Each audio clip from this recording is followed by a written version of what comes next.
What drives you to excel in your area of expertise, Scott? There's a certain amount of just natural competitiveness. With yourself, I'm in a very competitive business. Sure. In Texas Roadhouse in the restaurant business, and so certainly you want to win. We like to have people who want to win, day in and day out. And really, probably today, it's changed over the years. Sure. So when you're first starting out, you are trying to advance your career, make a little bit of money, provide for your family, and when you've been blessed enough, as I have, to be president, you've been able to put some money away. The motivations change a little bit. Now it's more of, we've got this great business going, and we're past 500 restaurants. Yeah, it's amazing. There aren't many restaurant chains past 500 restaurants. As a matter of fact, when we got past 200, it was like, can we get to 250? When we got to 250, can we get to 300, and so forth? And now being past 500, you're recognizing you're in a very small company, and a lot of restaurant chains before you have lost what made them special. And so now the motivation, the challenge is, can we keep this thing going? Right. You're responsible, or I'm responsible, for a lot of people's jobs and livelihoods.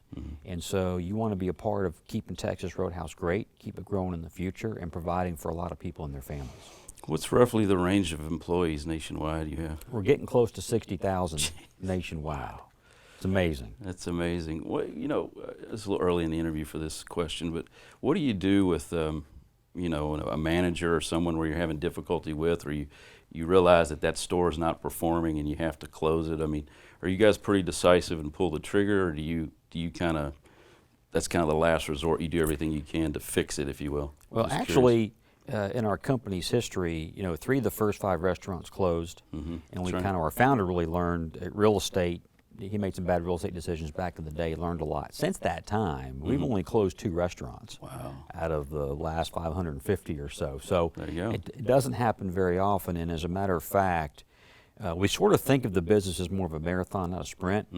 And where we started slow in certain cities or towns, usually it's because people just didn't know who we were. Right.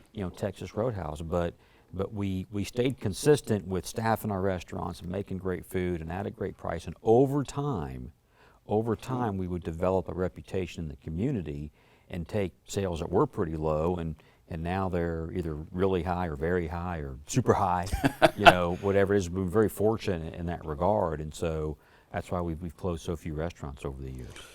Do you find it cyclical in nature? Different times of the year, sales are up or down, or do you stay pretty constant because you deliver a consistent product? We're pretty similar to a lot of restaurant companies where your best 3 months of the year are typically the first quarter of the year. Most restaurant companies like Texas Roadhouse, we sell a lot of gift cards. Yeah. In particular during the fourth quarter, especially the holiday season. Sure. And so those get redeemed in that first quarter. So you have a lot of guests coming in. Second quarter is the second highest. Okay. And then back to school, you have a seasonal dip with back to school, and that kind of comes back into November, December with the shopping season and all that. Again. So there's a little bit of cyclicality there. It's pretty consistent. You know that it's there.